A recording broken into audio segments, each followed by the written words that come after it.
Yes guys, तो जैसे मैंने अभी इसके प्रीवियस वीडियो में दिखाया कि इक्वेशंस के लेटर को अरेंज करेंगे टेकिंग ऑल एट टाइम। तो आंसर क्या था? जितने लेटर्स थे इक्वेशन में उसका फैक्टोरियल, राइट? और उसमें रेपिटेशंस नहीं था, राइट? नाउ अब देखो, सिमिलरली अगर मैं एक वर्ड लेता हूँ असैसिनेशन,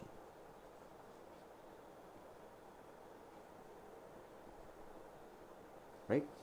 और मैं क्वेश्चन दूंगा इन how many veg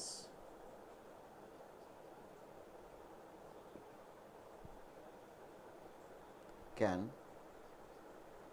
the letters of above word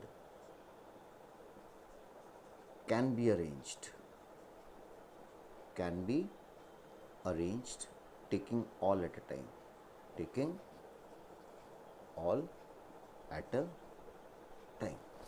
तो आपका आंसर क्या होगा? सबसे पहले नोट करेंगे टोटल लेटर्स कितने हैं। तो टोटल लेटर्स काउंट कर लो। We have 3 3 6 7 8 9 10 11 12 13 letters, right? अब इसके बाद क्योंकि all the letters are not distinct, इसके बाद आप ये नोट करोगे कि इसमें कौन से लेटर कितनी बार रिपीट हो रहा है। तो we can see A is being repeated 3 times, S is repeated 4 times in this word, and then we have 2n, 2i, what else is repeated? 2i, 2n, right? तो ये लेटर्स रिपीट हो रहे हैं, right? अब मुझे इसको arrange करना है, क्योंकि मैं इसको अरेंज करूँगा, इसके लेटर को उल्टा पुल्टा करूँगा, तभी डिफरेंट अलग अलग वर्ड्स क्रिएट होंगे, राइट? तो in how many ways can the letter of the above word can be arranged taking all at a time. तो टोटल नंबर ऑफ वेज कितना आएगा?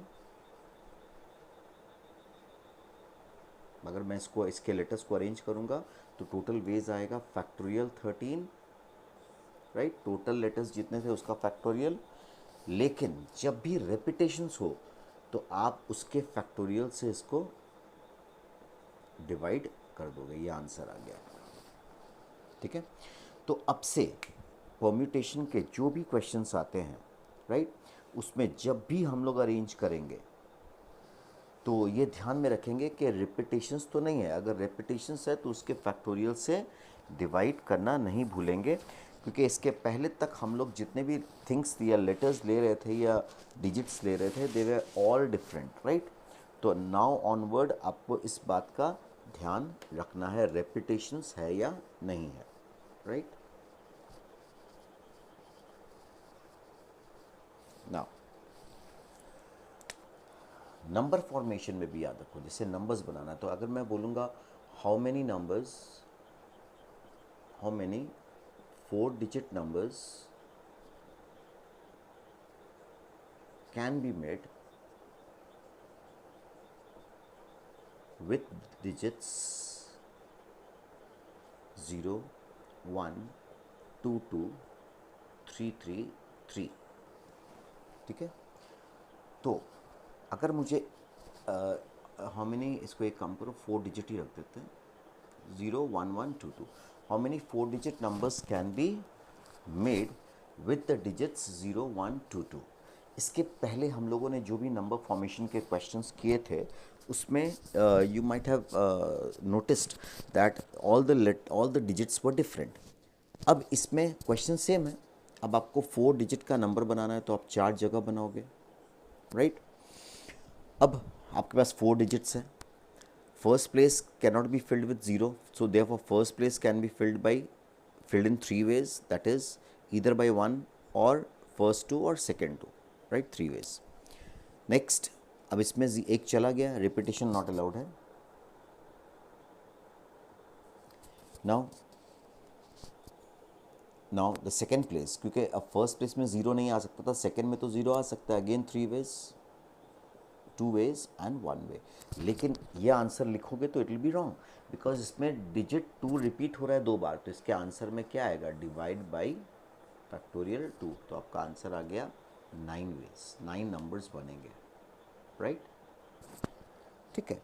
तो ये हमेशा ध्यान रखना अब से कि जब भी हम लोग अरेंज कर रहे होते हैं, नंबर्स बना रहे होते हैं, वर्ड्स बना रहे होते हैं अरेंज करके, तो अगर उसमें रेपिटेशंस है तो उसके रेपिटेशंस के फैक्टोरियल से डिवाइड करना है।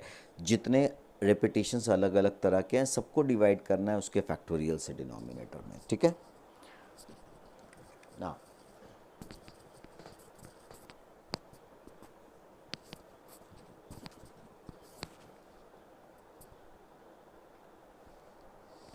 अब जो मैंने ये लिखाया इसी को मैं फॉर्मूला में जनरलाइज करके इसका फॉर्मूला बना देता हूँ, right.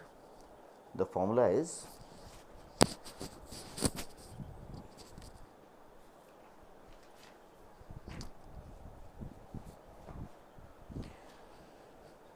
The number of permutation. दो कॉन्सेप्ट याद रखना, जो मैंने अभी बताया उसी को फॉर्मूला में हम लोग पुट कर रहे हैं। द नंबर ऑफ परम्यूटेशन या अरेंजमेंट बोल सकते हो। The number of permutation of N, अब डिफरेंट नहीं है, of N things, of n things taken all at a time,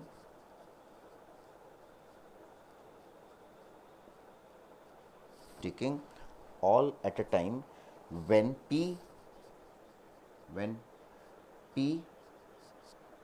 of them are alike, of among which p of them are alike and rest different, ठीक है। इसका मतलब ये हुआ कि अब हमें n थिंग्स को अरेंज करना है taking all at a time, लेकिन n थिंग्स डिफरेंट नहीं है। अगर ये डिफरेंट होता तो मेरा आंसर फैक्टोरियल n हो जाता, राइट, स्ट्रेट अवे। लेकिन चूंकि वो डिफरेंट नहीं है तो हम लोग को ये ध्यान देना है कि उसमें कितने लेटर्स सेम हैं या कितनी चीज़ें सेम हैं। तो गिवन है कि p थिंग्स उसमें एक जैसी हैं, अलाइक मतलब एक जैसी, रिपीटेड, आइडेंटिकल, और बाकी डिफरेंट। तो इसका आंसर क्या होगा? The number of permutation is factorial n। अगर ये डिफरेंट होता तो आंसर होता फैक्टोरियल n, लिख देना, डिवाइड बाय कितने लेटर्स उसमें आइडेंटिकल हैं, p लेटर्स, तो डिवाइड बाय फैक्टोरियल p, ये आंसर हो गया, ठीक है। इसको और जनरलाइज कर दें तो नंबर ऑफ परम्यूटेशन या arrangement of n things taken all at a time, all at a time, taking all at a time, among which p things are identical of first kind, q things are identical of second kind, r things identical of third kind, rest different is. तो क्या देखा आपने, total चीज़ें कितनी थी? Tree diagram एक बना सकते हो, n थिंग्स थे, n में p चीज़ें एक जैसी हैं, q चीज़ें आइडेंटिकल हैं लेकिन दूसरे टाइप की हैं, वो r चीज़ें भी आइडेंटिकल हैं थर्ड टाइप, और जो बाकी बच गए वो सब डिफरेंट हैं। तो इसका आंसर क्या होगा? टोटल थिंग्स का फैक्टोरियल n, जिसमें जो जो आइडेंटिकल्स हैं उसके फैक्टोरियल से आपको डिवाइड करना पड़ेगा, राइट। तो वेरी इंपॉर्टेंट, जैसे मैंने इसके पीछे वाले वीडियो में एग्जांपल दिखाया था। सपोज करो तुम्हारे पास टोटल 10 थिंग्स हैं, राइट, उसमें 3 ए हैं, 4 बी हैं, ठीक है, 2 सी है, कितने हो गए? डी एक, राइट। अब मैं बोलूँगा इन लेटर्स को अरेंज करो, तो कितने परम्यूटेशंस होंगे इसके अरेंजमेंट के? तो आपका आंसर आएगा फैक्टोरियल 10, क्योंकि टोटल 10 थिंग्स हैं। अब उस 10 में 3 थिंग्स आइडेंटिकल है, एक काइंड का, देखो p things identical of one kind, तो 3 things identical of one kind, 4 things identical of second kind, 2 things identical of third kind, और जो डिफरेंट है उसको कोई कुछ नहीं करना। तो ये आपका आंसर हो गया इसका, राइट। तो सेम कॉन्सेप्ट है। तो this is very important now onwards कि जब भी आप अरेंज करो, keep in mind that you have to note it down how many things are being repeated or identical, right? So that when you arrange them you have to divide it by the factorial of those identical number of things. ठीक है। अब आपके मन में एक question आ रहा होगा कि हम लोग क्यों डिवाइड करते हैं, जब आइडेंटिकल हो तो डिवाइड क्यों करते हैं। एक सिंपल सा क्वेश्चन लेते हैं, ऐड, राइट। छोटा वर्ड लिया मैंने समझाने के लिए। मैं पूछूंगा number of arrangements, number of permutations कितने होंगे इसके, taking all at a time, taking all the letters eight a time.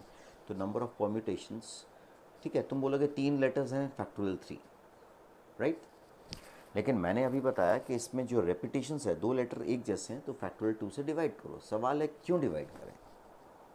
तो ध्यान से देखना, कुछ पल के लिए मैं मान लेता हूँ कि ये दोनों डी अलग अलग है, D1 और D2 है ये, ठीक है। अब इसको अरेंज करो, तो एक अरेंजमेंट हो गया A D1 D2, दूसरा क्या हुआ A D2 D1,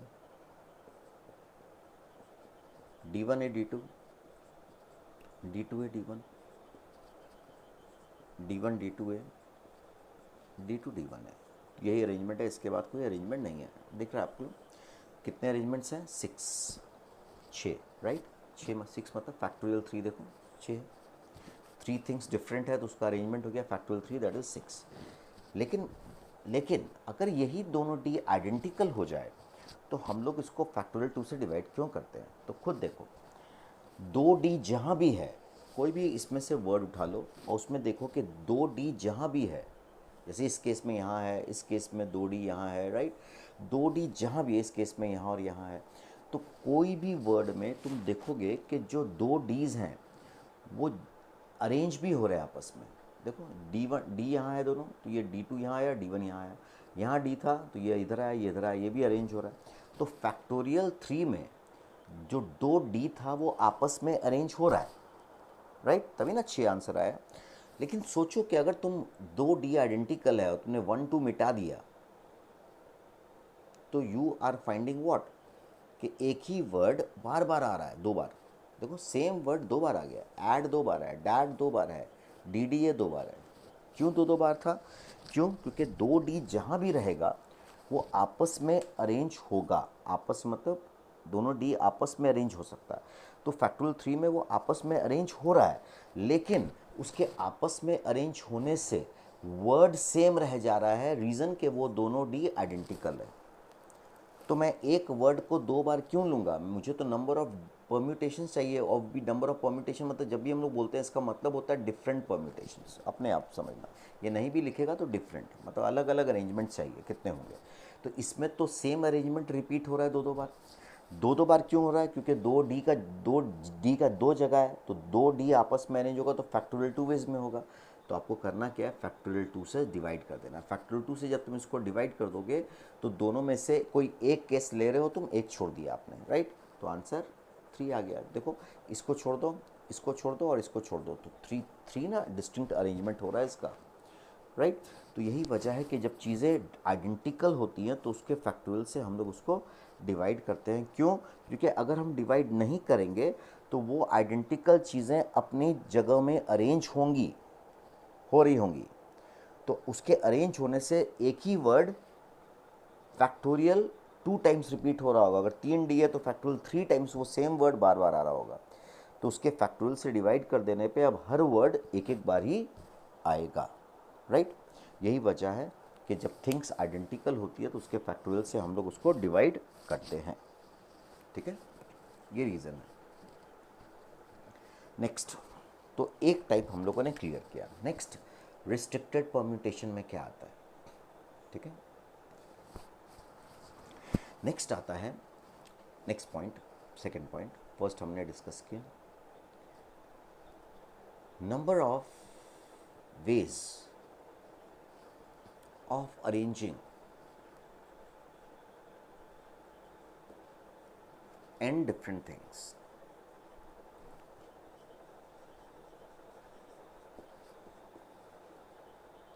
Taking uh,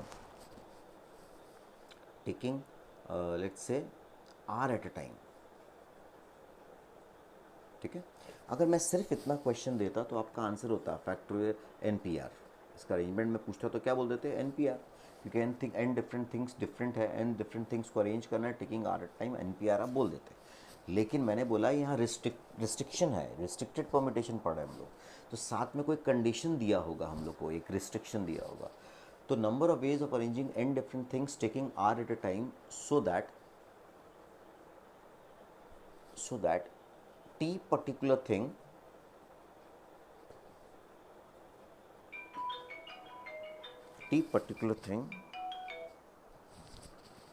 number one always occur and number two never occur, right? तो इसका आंसर है, ठीक है, never always occur. First part always occur.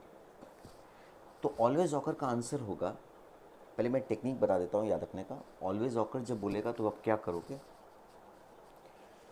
T particular thing को आर प्लेसेस में अरेंज कर दो. मैंने पहले भी बताया है कि एट अ टेकिंग जितना एट अ टाइम हम लोग लेके अरेंज कर रहे हैं उतना प्लेसेस होता है, तभी आर लिया जा रहा है. एन में से आर, अगर मान लो 10 बच्चे हैं, उनमें से मैं 3 को ही एक बार में ले जाके पिक्चर दिखा सकता हूँ. तो मैं 3 ही को क्यों ले जा रहा हूँ, बिकॉज हमारे पास प्लेस ही 3 है. तो मैं 4 को ले जाऊँगा तो बैठाऊँगा कैसे. तो जब भी हम लोग अरेंज करते हैं n डिफरेंट थिंग्स को taking r eight a time, तो एट अ टाइम जितना ले रहे हैं ये प्लेसेस बता रहा है इनडायरेक्टली कि तुम्हारे पास इतना का कैपेसिटी है, r जगह है, और n थिंग्स को उस पर अरेंज करना है. इसका मतलब यही होता है, राइट? तो अगर तुम्हारे पास r प्लेसेस है, right, 3 4 dot dot dot r place, ये rth प्लेस, तुमको n डिफरेंट थिंग्स को अरेंज करना है इसमें, राइट? अब प्लेस r है और ओबियस है कि r n से तो बड़ा होगा नहीं.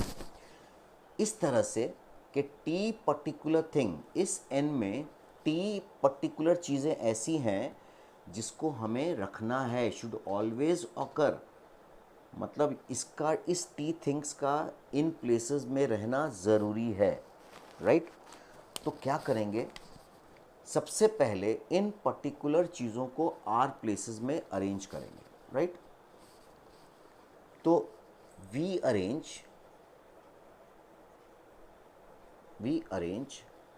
टी पर्टिकुलर थिंग्स, स्पेसिफाइड या पर्टिकुलर जो भी बोलो, T particular things in R places first.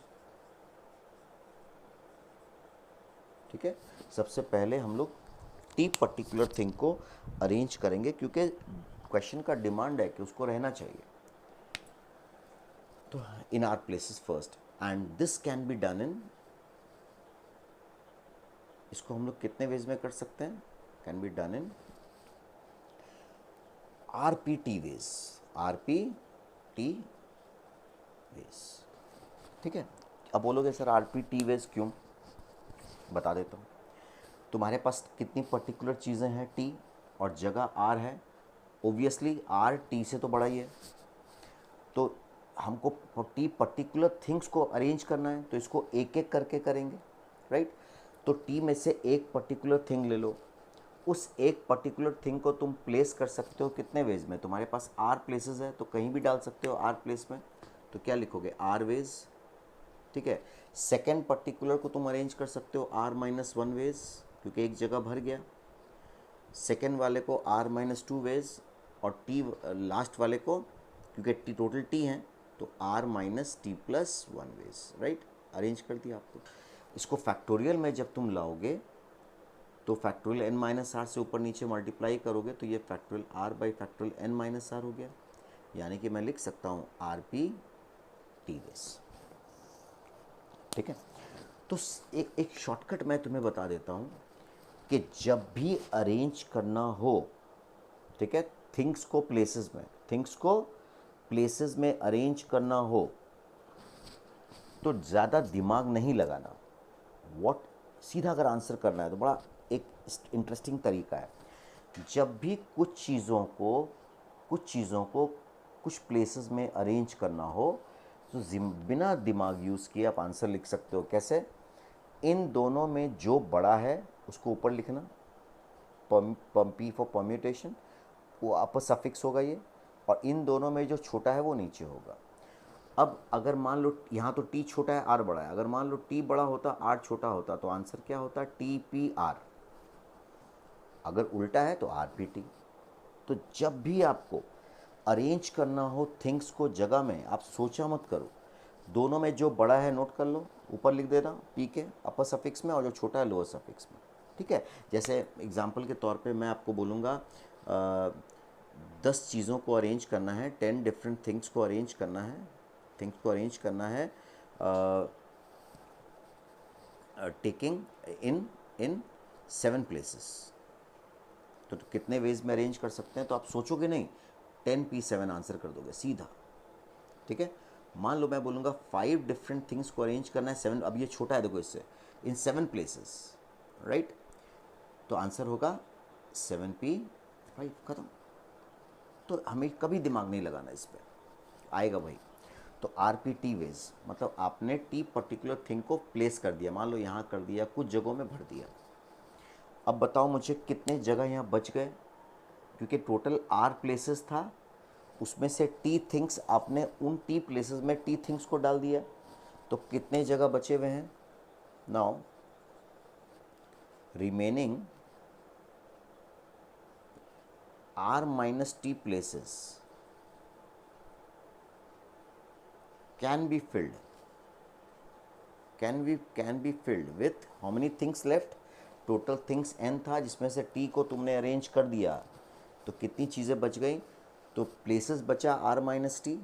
Now remaining r minus T places can be filled with n minus T things in how many veg? तो जो बड़ा है ऊपर, ओबियसली ये बड़ा होगा क्योंकि आर एन जो है वो आर से बड़ा है, माइनस टी तो दोनों में है, तो N minus T P R minus T ways. ठीक है? तो पहला पार्ट का आंसर आ गया। टोटल वेज कितना है अरेंज करने का? तो टी थिंग्स को अरेंज करने का इतना वेज है, बाकी चीज़ों को अरेंज करने का इतना वेज है, और दोनों को अरेंज करना है आपको। You cannot leave any one of them, तो मल्टीप्लिकेशन रूल लगेगा। तो आंसर आएगा R P T into N minus T P R minus T ways. ये आंसर हो गया आपका। ठीक है? इसको तुम रट सकते हो, रट लो, लेकिन मैं बोलूँगा रटो मत, मेथड को फॉलो करो। ठीक है? हमेशा याद रखना। अब यहाँ पे वैल्यूज़ चेंज कर सकता है, यहाँ पे 10 कर देगा, taking 5 at a time, 2 particular thing always occur या नेवर ऑकर, राइट? तो आपको डील ऐसे ही करना है क्वेश्चन को। बात समझ में आया? Very important. ठीक है? तो RPT बड़ा आसान तरीका है। RPT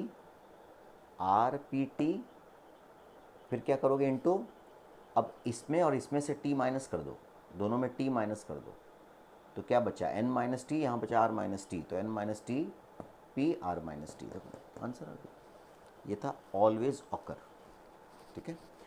फिर आता है नेवर ऑकर, सेकेंड पार्ट, लेना ही नहीं है। तो सोचो तुम्हारे पास R प्लेसेस है, और इन n में जो t पर्टिकुलर चीज़ें हैं उसको आपको लेना ही नहीं है। नेवर ऑकर मतलब आपको उसको लेना ही नहीं है। तो आप क्या करोगे सेकेंड पार्ट में? एक्सक्लूड टी पर्टिकुलर थिंग, हटा दो, लेना ही नहीं है, इसको रखना ही, डालना ही नहीं है अरेंजमेंट में। Now remaining n minus t things, ठीक है? Now remaining n minus t things is to be arranged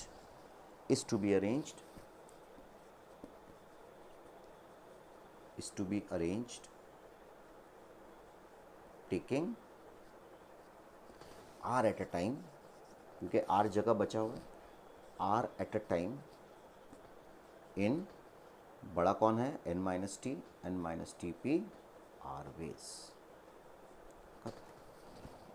ठीक है, तो जब नेवर ऑकर बोले टी पर्टिकुलर थिंग को, तो आप उसको टी एन में से वो टी थिंग्स को हटा दो। अब तेरे पास बचे कितने things, N minus T things बचे हुए हैं तेरे पास, और प्लेसेस तो आर ही खाली है। तो मैंने क्या बताया, जब भी चीज़ों और प्लेसेस में अरेंज कर रहा हूँ थिंग्स को, तो क्या देखना है, बड़ा कौन है छोटा कौन है। ओबियसली ये बड़ा है ये छोटा है, बाय द वे ये बड़ा हो जाए ये छोटा हो जाए तो आप उल्टा कर दोगे, तो N minus T P R ways answer आ गया। ठीक है, always occur, very important type, particular type है। अब एक क्वेश्चन करते हैं हम लोग इसमें। ठीक है, अब देखो, the number of ways of arranging 10 different things, मैं n की जगह मैंने 10 रख दिया, हो सकता है क्वेश्चन में 20 कर दे, तो फ़र्क नहीं पड़ता, मेथड वही है। Taking 6 eight a time so that 3 particular thing always occur. ठीक है, अब सबसे इंपॉर्टेंट बात है गाइज, तुम लोग को क्वेश्चन को समझना बहुत इंपॉर्टेंट है। ठीक है, कुछ बातों को दिमाग में हमेशा रखना है कि क्वेश्चन में किसको, प्लेसेस को भरना है कि थिंग्स को डालना है, ये इंपॉर्टेंट है। क्योंकि प्लेसेस को भरना है तो एक एक करके प्लेस भरेंगे, थिंग्स को डालना है तो एक एक करके थिंग्स डालेंगे, राइट। तो ये बहुत इंपॉर्टेंट है, ध्यान में रखना। तो number of ways of arranging 10 different things taking 6 eight a time, अगर खाली इतना क्वेश्चन होता तो आपका आंसर होता 10p6, लेकिन कंडीशन डाला हुआ है so that 3 particular thing always occur या नेवर ऑकर। तो अब फॉर्मूला अगर याद है तुमको, तो पहला पार्ट ऑलवेज ऑकर का आंसर क्या होगा, मैंने पहले बताया था। तो are P T veg 6p3, फिर क्या बोला था, इस 3 को दोनों में माइनस कर देना, तो 10 माइनस 3 7, 6 माइनस 3 3, तो 7 बड़ा है, तो 7p3 आंसर आ गया, राइट। लेकिन ये तो हुआ डायरेक्ट आप आंसर कर रहे हो, लेकिन भूल गए अगर क्या किया था आपने, फॉर्मूला क्या था, तो आपको ऐसे याद रखना है। कितना एट अ टाइम हम लोग लेके अरेंज कर रहे हैं, 6 एट अ टाइम, मतलब तेरे पास 6 जगह है। अब 6 जगहों में 10 इस 6 जगहों को भरना है 10 डिफरेंट थिंग्स से, राइट। लेकिन एक कंडीशन डाल दिया कि इस 10 में 3 पर्टिकुलर चीज़ें हैं जिसको रखना ज़रूरी है, वीआईपी हैं ये, इनको इसको कहीं ना कहीं रखना ही पड़ेगा तीनों को। तो हम लोग क्या करेंगे, जिसको रखना मजबूरी है उसको पहले अरेंज कर दो। तो सोचो तुम्हारे पास 6 जगह है और तुम्हारे पास 3 थिंग्स को अरेंज करना है, राइट। तो बड़ा कौन है, 6p3 आंसर हो गया, अरेंज कर दिया। वो 3 चीज़ें कहीं भी चली गई। अब कितना जगह बचा हुआ है इसमें, 1 2 3, और थिंग्स कितने बचे हुए हैं, 10 में से आपने 3 को तो अरेंज कर डाला, तो 7 थिंग्स बचा हुआ है, 3 जगह खाली है, 7p3 ways, right. Straight away आप आंसर लिख सकते हो। ठीक है, इसको मैं थोड़ा स्पेसिफाई कर दूँ, 10 माइनस 3 पर्टिकुलर को माइनस कर दिया, और 6 माइनस 3, राइट। चलो second part, never occur. Never occur मतलब इसको लेना ही नहीं है, हटा दो। तो तेरे पास 6 जगह खाली बचा हुआ है, इसको तो लेना ही नहीं है 3 पर्टिकुलर को, नेवर ऑकर। तो 10 में से इसको निकाल के बाहर करो, how many things are left, 7 things are left, और प्लेसेस तो 6 खाली है, 7 बड़ा है, आंसर क्या होगा, 7p6। वेरी इंपॉर्टेंट टाइप, हर टाइप को दिमाग में रखना पड़ेगा, हर क्वेश्चन बनेगा आपसे। ठीक है, तो जब भी क्वेश्चन आए जिसमें कुछ चीज़ें हों, उसमें से आर एट अ टाइम लेकर अरेंज करना हो, और बोल दे कि स्पेसिफाइड, पर्टिकुलर या स्पेसिफाइड बोलेगा, 3 स्पेसिफाइड या पर्टिकुलर थिंग्स और ऑलवेज ऑकर, नेवर ऑकर, तो आपको ऐसे ही प्रोसीड करना है, वेरी वेरी इंपॉर्टेंट। ठीक है, ये टाइप 2 था। नेक्स्ट हम लोग आते हैं टाइप 3, रिस्ट्रिक्टेड परम्यूटेशन का टाइप 3, बहुत इंपॉर्टेंट है ये, इंपॉर्टेंट। इसको हम लोग कहते हैं concept of together, concept of together. Now n different things is to be arranged taking all at a time। अगर इतना आंसर हो क्वेश्चन होता तो उसका आंसर होता npn फैक्टोरियल n, लेकिन कंडीशन है so that, such that such that t particular thing among n are number 1 always together और सेकेंड पार्ट होगा all not together or t things are separated, एक ही बात है, are separated, राइट। ये question होगा, 2 part होगा इसका।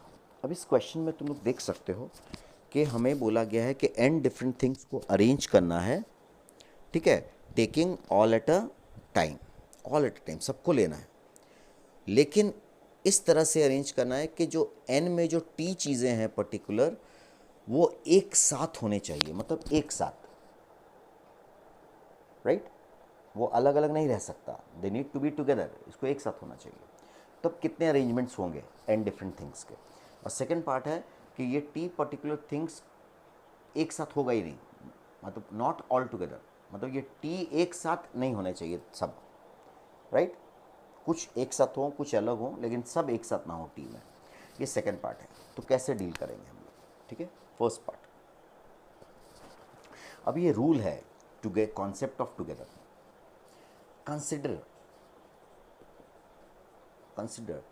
t particular thing, consider t particular things to be together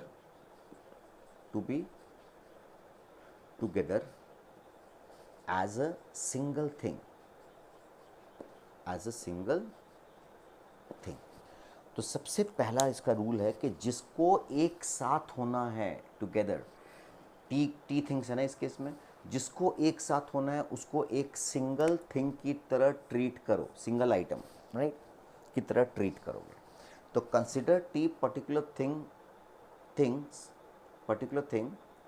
to be together as a single thing. That is, अब कैसे treat करेंगे, तो n में से उस t थिंग्स को निकाल दो जो पर्टिकुलर थे, और निकाल दो और उसको फिर एक मान के इंक्लूड कर लो, ठीक है। तो तुम्हारे पास इतने थिंग्स हो गए। अब considering t things as single thing, we have how many things, n minus T plus 1 things. These, इसको अरेंज करो, जो सिंगल मान के जितने थिंग्स हुए उसको अरेंज करो। These n minus T plus 1 thing can be arranged in how many ways? Can be arranged taking all at a time,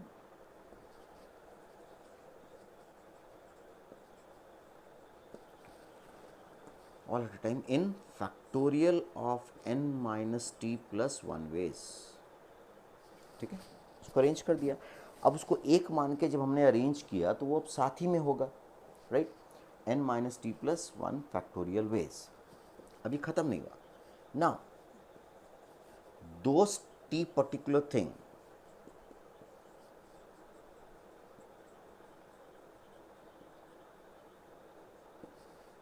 can be arranged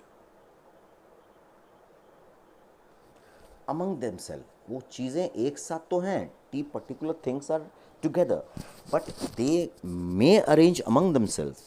वो आपस में तो अरेंज हो ही सकता है, उसको हम लोग अलग तो नहीं कर रहे हैं, वो आपस में अरेंज होगा तो रहेगा तो साथ ही में। तो these things can be arrange among themselves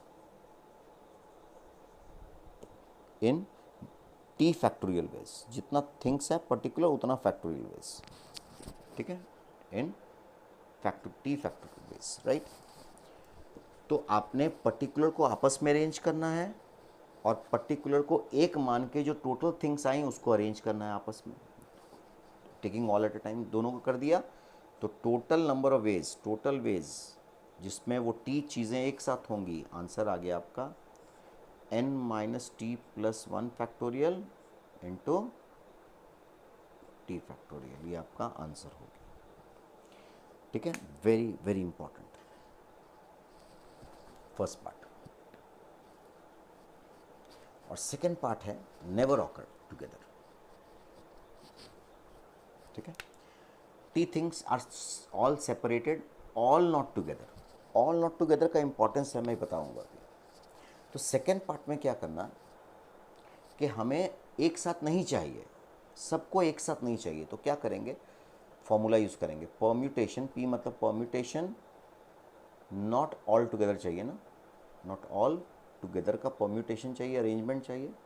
तो इसको कैसे निकालेंगे, डायरेक्ट फॉर्मूला लगाएंगे, इंक्लूजन एक्सक्लूजन प्रिंसिपल लगा रहे हैं, परम्यूटेशन टोटल निकाल लेंगे बिना रिस्ट्रिक्शन के, एन डिफरेंट थिंग्स को अरेंज करना है, taking tea eight a time, taking all at a time, total arrangement minus permutation जो हम लोग टुगेदर का निकाले थे उसको माइनस कर देंगे। तो बहुत समझ में आ गया होगा कि अगर टोटल अरेंजमेंट विदाउट रिस्ट्रिक्शन में से हम टुगेदर वाले को माइनस कर देंगे तो कौन सा अरेंजमेंट बचेगा जिसमें वो टी चीज़ें एक साथ नहीं हैं, वही बचेगा, नॉट ऑल टुगेदर। तो इस केस में आंसर क्या होगा, फैक्टोरियल एन थिंग्स का अरेंजमेंट करना है, डिफरेंट थिंग्स का, taking all at a time, factorial n, और टुगेदर का आंसर क्या आया था हम लोग का, n minus T plus one into factorial t, answer आ गया, ठीक है। तो ये not all together, but together हो गया तो नॉट ऑल टुगेदर तो आ ही जाएगा, टोटल माइनस टुगेदर, हम लोग ऐसे याद रखते हैं, टोटल माइनस टुगेदर। अब इसके एग्जाम्पल्स देखो कुछ, ठीक है, बहुत important.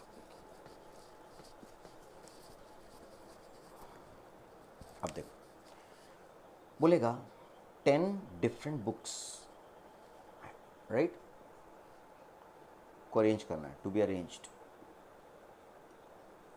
in a shelf, in a shelf, taking all at a time। अब खाली इतना बोला होता तो आंसर फैक्टोरियल 10 हो जाता, taking all at a time, लेकिन कंडीशन डाल रहा है so that 4 particular books, 4 particular books on maths are number 1 always together और number 2 all not together, ठीक है। तो समझना है बात को कि 10 बुक को शेल्फ में अरेंज करना है, फैक्टोरियल होता, लेकिन कंडीशन डाल दिया कि उस 10 में 4 मैथ्स का बुक्स है अलग अलग डिफरेंट, वो एक साथ होना चाहिए, ठीक है। तो हम लोग क्या करेंगे, 10 बुक्स में से चारों मैथ्स का बुक को पहले हटा देंगे, हटा दिया आपने, अब उनको एक साथ बांध के, चारों किताब को एक साथ बांध के या एक बड़े से उसको उसको पाइलअप करके एक बड़े से डब्बे में डाल के उसको एक मान लो, एक किताब की तरह ट्रीट करो। तो पहले हमने टोटल थिंग्स में से उन 4 पर्टिकुलर बुक्स जिसको एक साथ होना है उसको निकाल दिया और उसको निकाल के एक मान लिया। तो हमारे पास टोटल थिंग्स कितने हो गए, कितने हो गए, 7 थिंग्स, है ना, 7 चीज़ें। इन 7 चीज़ों को अरेंज कर सकते हैं आपस में, फैक्टोरियल 7 के सभी को लेके अरेंज करना है 7 चीज़ों को, फैक्टोरियल 7, और वो 4 किताबें आपस में तो अरेंज होंगी, फैक्टोरियल 4। ये आंसर आ गया फर्स्ट पार्ट का, ठीक है। और सेकंड पार्ट का आंसर में कोई टेंशन नहीं है, टोटल 10 किताबें हैं, उसका अरेंजमेंट दिस, टुगेदर उसमें माइनस कर दो, आंसर आ गया नॉट ऑल टुगेदर। इसमें यह ध्यान देना है कि नॉट ऑल टुगेदर का मतलब क्या हुआ कि चारों मैथ्स की किताबें एक साथ नहीं होनी चाहिए, मतलब उसमें से 3 एक साथ हो सकता है, 2 एक साथ हो सकता है, सब अलग अलग हो सकते हैं, राइट, लेकिन चारों एक साथ नहीं होना चाहिए। ये इंपॉर्टेंट बात है। तुम्हें लग रहा होगा कि नॉट ऑल टुगेदर में सब अलग अलग है मैथ्स का बुक, नहीं, सब अलग अलग भी हो सकता है, उनमें से 2 एक साथ हो सकता है, उनमें से 3 एक साथ हो सकता है, क्योंकि क्वेश्चन क्या बोला, सब एक साथ नहीं होना चाहिए। अगर तुम 4 स्टूडेंट मेरे पास आ रहे हो और मैं बोलूँगा तुम लोग चारों एक साथ नहीं आना चाहिए, तो तुम कैसे आओगे, तो तुम बोलोगे सब अलग अलग आएंगे, नहीं, सब अलग अलग भी आ सकते हो, लेकिन अगर तुम उनमें से 2 एक साथ आ रहे हो, 2 अलग आ रहे हो, तो तुमने मेरे बात को माना है, क्योंकि मैंने बोला चारों एक साथ नहीं आना है। तुमसे 3 एक साथ आ सकते हो, एक अलग आएगा, राइट। तुम बोल सकते हो सर आपने बोला था चारों को एक साथ नहीं आने के लिए, 3 तो एक साथ आ ही सकते हैं, तो बिल्कुल सही है वो, राइट। तो ये हो गया आंसर, ठीक है। अब देखो, अब एक और क्वेश्चन करते हैं। ये टुगेदर बहुत जगह यूज़ होगा, बहुत जगह। अब देखो, अगर मैं बोलता हूँ कि 4 अमेरिकन्स, 5 इंडियंस एंड 3 रशियंस, ठीक है, इनको अरेंज करो सो दैट, इनको अरेंज करना है, एक लाइन में खड़ा करना है, अरेंज करना है। People of same nationality, people of same country या नेशनैलिटी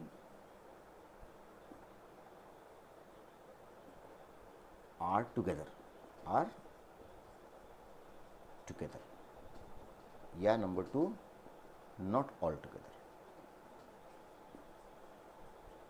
तो बात समझो, अब ये क्वेश्चन पिछले वाले से क्यों थोड़ा अलग है?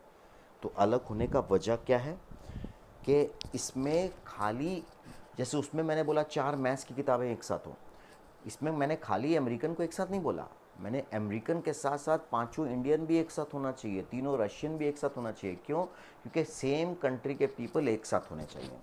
तो 3 कंट्री के लोग हैं तो तीनों को एक साथ होना चाहिए। तो इसमें क्या करेंगे, जो कॉन्सेप्ट वही है, फर्स्ट पार्ट, टोटल लोग कितने हैं, टोटल पर्सन, टोटल पीपल कितने हैं, 9 + 3 12, राइट। उसमें से किसको एक साथ ट्रीट करना है, किसको टुगेदर रखना है? 4 अमेरिकन, 5 इंडियन, 3 रशियन को एक साथ रखना है। तो हम लोग वही कॉन्सेप्ट लगाएंगे, टोटल थिंग्स में से उनको हटाएंगे जिसको एक साथ रखना है। तो पहले उनको हटा दो, 4 अमेरिकन को भी हटा दो, 5 इंडियन को भी हटा दो, 3 रशियन को भी हटा दो, ठीक है, क्लियर। और तीनों को एक मान लो, 4 अमेरिकन को एक मान लो, 5 इंडियन को एक मान लो, 3 रशियन को एक मान लो। तो कितने लोग बचे? 3। तुम बोलोगे सर सीधा ही मान लेते हैं, इसको एक, इसको एक, इसको, बिल्कुल मान लो, लेकिन मैं ऐसा इसलिए करके दिखा रहा हूँ क्योंकि जो फॉर्मूला मैंने आपको दिया है वो इसमें एप्लीकेबल है। देखो, टोटल थिंग्स में से मैंने जिसको टुगेदर होना है उसको हटा दिया, तो ये तो ख़त्म ही हो गया। फिर सबको एक एक मान लिया जिसको टुगेदर होना है, 1 1 1, 3 थिंग्स हुए। तो दे आर 3 यूनिट्स बोल सकते हो, ठीक है, यूनिट्स।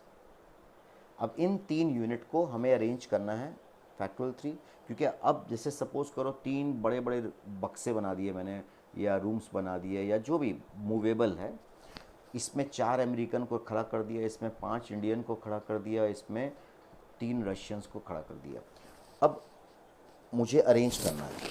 अब मैं अरेंज किसको करूँगा? बॉक्सेस को। तो किसी भी बॉक्स को आगे पीछे करूँगा तो 4 अमेरिकन तो एक साथ ही रहने वाले हैं, 5 इंडियन भी एक साथ रहने वाले हैं, और 3 रशियन भी एक साथ रहने वाले हैं। तो अरेंजमेंट क्या हो गया? Factorial 3, right. अब इसके अंदर जो 4 अमेरिकन है, A1 A2 A3 A4, क्या वो अरेंज आपस में नहीं हो सकता है? क्या ज़रूरी है कि A1 पहले आए, A4 पहले आए, A2 बाद में आए, A3 बाद में आए, पहले आए? तो इसको आपस में अरेंज करना है, जिसको टुगेदर माना है उसको आपस में भी अरेंज करना है। तो 4 अमेरिकन को एक साथ रखना है तो उसका आपस का अरेंजमेंट क्या होगा? फैक्टोरियल 4।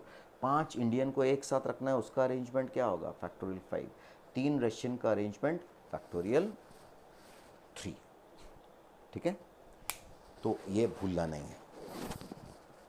हाँ, ये तो आदमी हैं, लोग हैं, इसलिए सब डिफरेंट ही होंगे, लेकिन आइडेंटिकल वाले केसेस को भी नहीं भूलना है, राइट। अच्छा, और not all together, not all together में क्या करोगे? टोटल कितने लोग हैं? 12। 12 का अरेंजमेंट होगा फैक्टोरियल 12, उसमें से टुगेदर माइनस कर दोगे। इसको माइनस कर रहे हैं हम लोग, देखो इसको माइनस कर दिया, आ गया आंसर। अब वो नॉट ऑल मतलब चारों अमेरिकन, 5 इंडियन, 3 रशियन एक साथ नहीं हो, उनमें से कुछ एक साथ हो सकते हैं, लेकिन चारों के चारों अमेरिकन एक साथ नहीं होने चाहिए, 5 के 5 इंडियन और 3 के 3 रशियन एक साथ नहीं होने चाहिए, राइट। तो ये वो एग्जाम्पल है जिसमें खाली एक पर्टिकुलर चीज़ को एक साथ टुगेदर नहीं होना है, 3 अलग अलग चीज़ें हैं जिसको एक साथ होनी है, राइट। अभी तक हम लोग के दोनों क्वेश्चन में, दोनों एग्जाम्पल्स में क्या हो रहा था कि थिंग्स सब डिफरेंट थे, राइट। अब हम लोग वो एग्जाम्पल लेंगे जब थिंग्स आइडेंटिकल भी हो सकते हैं, जैसे मान लो एक वर्ड मैं ले लेता हूँ,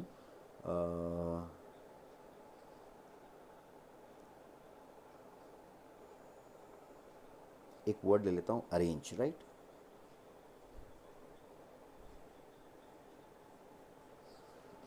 एक वर्ड अरेंज ले लिया। क्वेश्चन है in how many veg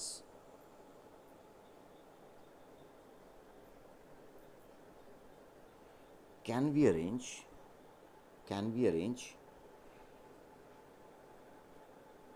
can we arrange letter of the words letters of the word arrange so that vowels are together, same question है। देखो बस वहाँ पीपल थे, पीपल हटा के यहाँ पे वॉवल्स हो गए, ठीक है। उसमें लोग गिवन थे, यहाँ पे लेटर्स गिवन है, राइट। लेकिन दोनों में एक फ़र्क आपको दिखेगा। वो फ़र्क क्या है कि वॉवल्स टुगेदर होने चाहिए। तो पहले हम लोग नोट करते हैं कितने वॉवल्स हैं। तो वॉवल्स कितने हैं, गिन लो। ए, फिर 2 ए है और एक ई है, यही वॉवल्स हैं, राइट। तो वॉवल्स कितने हुए, 3 वॉवल्स, ठीक है। 3 वॉवल है हमारे पास और बाकी कॉन्सोनेंट्स। टोटल लेटर्स कितने हैं, टोटल लेटर्स 3 4 5 6 7, टोटल लेटर्स हैं 7। क्या इनमें कोई रिपीट हो रहा है, रेपिटेशंस नोट कर लेना। रेपिटेशन में 2 ए है और 2 आर है, ठीक है। अब क्वेश्चन क्या बोला था कि इसको अरेंज करो कि वॉवल्स एक साथ हों, यानी कि इन तीनों को एक साथ रहना है। तो क्या करेंगे, टोटल लेटर्स थे 7, 7 में उन तीनों को पहले निकाल दो और एक मान के वापस से डाल दो। अब हमारे पास कितनी चीज़ें हो गई, 5। इन 5 चीज़ों का अरेंजमेंट कर दो आपस में, फैक्टोरियल 5। अब फैक्टोरियल 5 में वॉवल्स हमेशा एक साथ जा रहा है, कहीं भी जा रहा था, लेकिन ये 3 वॉवल आपस में तो अरेंज होगा। तो पहले लिख दो फैक्टोरियल 3, पहले लिख दो फैक्टोरियल 3, राइट, कर दिया। अब लास्ट में क्या करना, मत भूलना, हर क्वेश्चन में देख लो रेपिटेशंस तो नहीं है, अगर है तो उसके फैक्टोरियल से डिवाइड लास्ट में कर दिया करो, ठीक है। क्योंकि इसके पहले वाले में रेपिटेशंस नहीं था, इसलिए हम लोग दिमाग नहीं लगाए, लेकिन ये भूलोगे तो गलत हो जाओगे। तो जब भी आप, स्पेशली लेटर्स के केस में ऐसा होता है कि जब, या डिजिट के केस में, कि जब भी आप अरेंज करो तो रेपिटेशन से ज़रूर डिवाइड करो, क्योंकि ह्यूमन बीइंग में डिफरेंट नहीं हो सकता। अगर 4 अमेरिकन बोला मैंने तो वो डिफरेंट नहीं हो, वो आइडेंटिकल नहीं हो सकते। वो तो ओबियस है कि डिफरेंट होंगे, लेकिन लेटर्स आइडेंटिकल हो सकते हैं, डिजिट्स आइडेंटिकल हो सकते हैं। तो जब इनको अरेंज करते हैं हम लोग तो ध्यान में रखते हैं कि रिपीटेशंस कोई आ रहा है, 2 ए 2 आर, तो फैक्टोरियल 2 हमने डिवाइड कर दिया, ठीक है। हमेशा लास्ट में करना है ये। और अगर इसी में बोलता vowels are, all vowels are not together, all vowels not together, तो क्या करोगे, तो आपका आंसर क्या होगा, टोटल अरेंजमेंट कितना है, टोटल है फैक्टोरियल 7 बाई रिपीटेशन से डिवाइड करना नहीं भूलना, टोटल अरेंजमेंट हो गया इसका। अब इसमें से माइनस करेंगे टुगेदर वाला आंसर जो आया था, टुगेदर का आंसर क्या आया था, factorial 5 into factorial 3 by factorial 2 into factorial 2, ठीक है। तो टुगेदर वाले क्वेश्चंस को ऐसे ही डील करना है। और इसमें इम्पॉर्टेंट बात कि एक गिवन थिंग्स में जितनी अलग अलग तरह की चीज़ों को टुगेदर रखना हो उनको एक मानना पड़ेगा, राइट, ठीक है। और दूसरी बात, जब नॉट ऑल टुगेदर जब बोलते हैं, नॉट टुगेदर बोलेगा या सेपरेटेड बोलेगा, तो हमेशा याद रखना कि इसका मतलब ये होता है कि ये तीनों एक साथ नहीं होगा। मतलब 2 एक साथ उसमें हो भी सकता है या सब अलग अलग भी हो सकता है। तो ये मत सोचना कि नॉट टुगेदर का मतलब सब अलग अलग है, सब अलग अलग भी हो सकता है।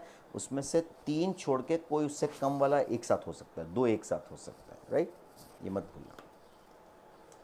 ये टाइप 2 था, कॉन्सेप्ट ऑफ टुगेदर बोलते हैं इसको। इसके बाद आता है गाइस टाइप 4। टाइप 4 में क्या होता है, इसका टाइप क्या है, n things, n different things of one kind and m different things of second kind. Different है लेकिन काइंड अलग है. इज टू बी अरेंज्ड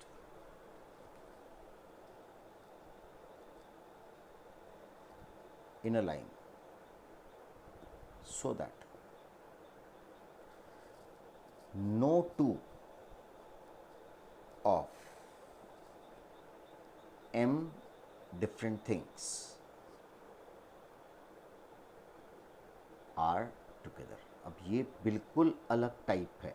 आपको लग रहा होगा नॉट टुगेदर बोल रहा हूँ मैं, नहीं, ठीक है, टुगेदर वेयर कंडीशन होगा कि m जो होना चाहिए वो n से छोटा या बराबर हो सकता है, n से बड़ा नहीं हो सकता. हाँ, n से एक बड़ा हो सकता है. ठीक है, या इसको ऐसे लिख देते हैं, m is less than equals to n plus 1.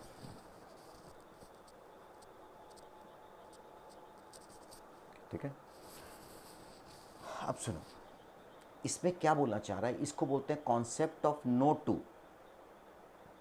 ये नो टू वर्ड बहुत इंपॉर्टेंट है. इसका मतलब होता है कि m थिंग्स में से कोई भी दो एक साथ नहीं हो तो तीन कहाँ से होगा, चार कहाँ से होगा. इसका मतलब होता है सब अलग अलग हों, m थिंग्स सब अलग अलग हों, कोई इनमें से कोई भी दो आप एक साथ ना हो तो तीन एक साथ कैसे होगा. तीन एक साथ होगा तो उसमें दो तो एक साथ आ ही जाएंगे, राइट. तो नो टू को कैसे डील करना है, तो इसका तरीका क्या है, राइट, प्रोसेस क्या है, working rule. Arrange those things first which are not restricted. मतलब इसमें से एक रिस्ट्रिक्शन किस पे है, सेकेंड वाले थिंग्स, काइंड ऑफ थिंग्स पे है. तो arrange those things first which are not restricted, that is इस केस में फर्स्ट काइंड वाले अरेंज करेंगे. ठीक है, it can be done in, इसको अरेंज कर दो, it can be done in N things को अरेंज कर दो, डिफरेंट एज सब फैक्टोरियल एन वेज कर दिया. Now there will be, always याद रखना, there will be n plus 1 places, there will be n plus 1 places between n things including the extremities. Now there will be n plus 1 places, ठीक है, places and m things can be arranged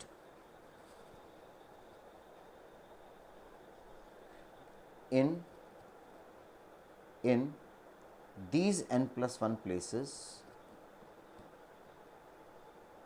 in n plus 1p m ways. तो total ways हो गया तुम्हारा, total ways is factorial n into n plus 1p m. ये formula बना के रख सकते हो, राइट. फिर डिफरेंट है तो कुछ डिवाइड नहीं करना है. अगर यही डिफरेंट नहीं होता, आइडेंटिकल होता, तो फैक्टोरियल n और फैक्टोरियल m से भी डिवाइड करते हैं, अगर ये दोनों आइडेंटिकल होता आपस में. ठीक है, तो ये भी समझ में नहीं आएगा, एग्जाम्पल देखोगे समझ में आ जाएगा. लेकिन जब भी नो टू थिंग्स टुगेदर बोले तो आपको ऐसे प्रोसीड करना है, राइट. अब एग्जाम्पल देखो,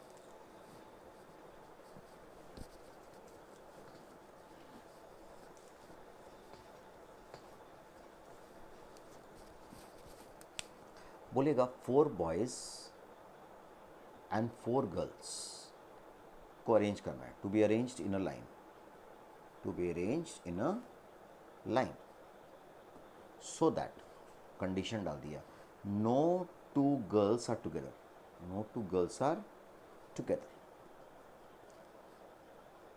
कोई भी दो लड़कियां एक साथ ना हो. तो रिस्ट्रिक्शन किस पे है, रिस्ट्रिक्शन किस पे है, गर्ल्स पे.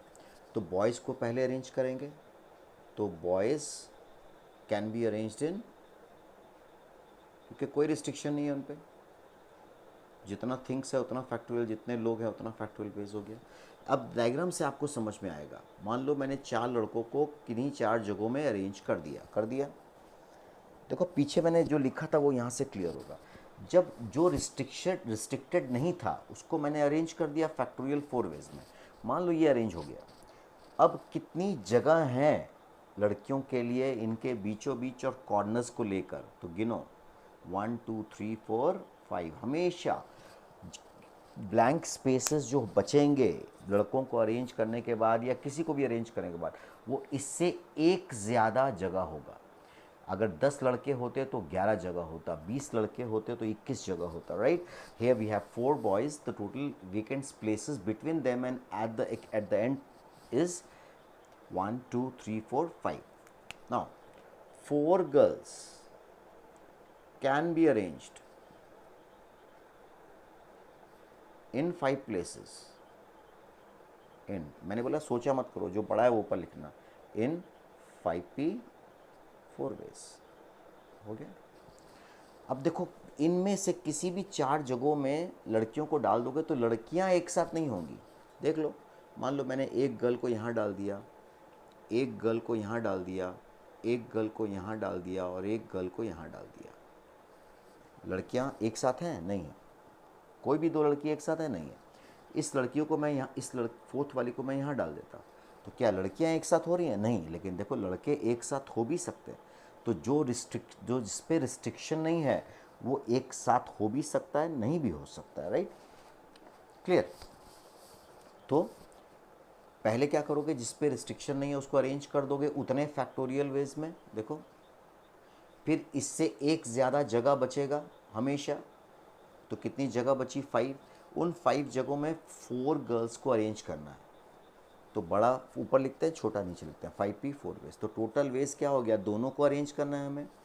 तो बॉयज़ का अरेंजमेंट था फैक्टोरियल 4 और गर्ल्स का आया 5p 4। आंसर हो गया। ठीक है, दिस इज़ वेरी इंपॉर्टेंट। अब इसमें एक और टाइप आता है, इसमें एक टाइप और आता है कि अगर यही क्वेश्चन में होता कि 4 गर्ल्स, या मैं इसको जनरलाइज कर दूं पहले, या पहले एग्जांपल ही देख लो, 4 गर्ल्स एंड 4 बॉयज़ को अरेंज करो सो दैट, कंडीशन शॉर्ट में लिख रहा हूँ, so that boys and girls alternate, boys and girls alternate, मतलब ऑल्टरनेट होना चाहिए, ना ही बॉयज़ एक साथ हो, बॉयज़ गर्ल्स। तो इस जब भी ऐसा क्वेश्चन आएगा ऑल्टरनेटली हो, तो बॉयज़ और गर्ल्स की काउंटिंग सेम होगी, 4 boys 4 girls, 5 boys 5 girls, like that. ठीक है, तो बॉयज़ गर्ल्स ऑल्टरनेट हो, तो सबसे पहले तुम खुद सोच के प्लानिंग करो कि अगर बॉयज़ गर्ल्स ऑल्टरनेटली आ सकते हैं तो 2 पॉसिबिलिटी है ना। बॉय से स्टार्ट करेंगे तो boy girl boy girl boy girl boy girl, देखो 4 लड़के 4 लड़कियाँ अरेंज हो गए, राइट। या दूसरा पॉसिबिलिटी है गर्ल से स्टार्ट करें, girl boy girl boy girl boy and girl boy, 2 he possibility है। इसको अरेंज करने का कितना वेज आएगा? क्योंकि लड़कों के लिए 4 जगह हैं तो फैक्टोरियल 4, और 4 जगहों में लड़कियां अरेंज हो सकती हैं, फैक्टोरियल 4। इसमें भी वही आएगा, लेकिन आपको टोटल आंसर दोनों को ऐड करना है, तो आपका टोटल वेज क्या हो जाएगा? दोनों अलग अलग केसेस हैं, ऐड करोगे तो 2 इंटू फैक्टोरियल 4 इंटू फैक्टोरियल 4, ये आंसर आ। ठीक है, तो इसको अगर मैं जनरलाइज कर दूं, फॉर्मूला बना दूं इसका, तो क्या होगा? n different things of one kind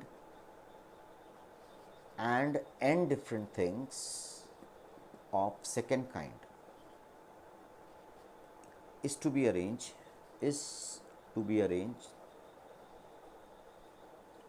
so that both type of things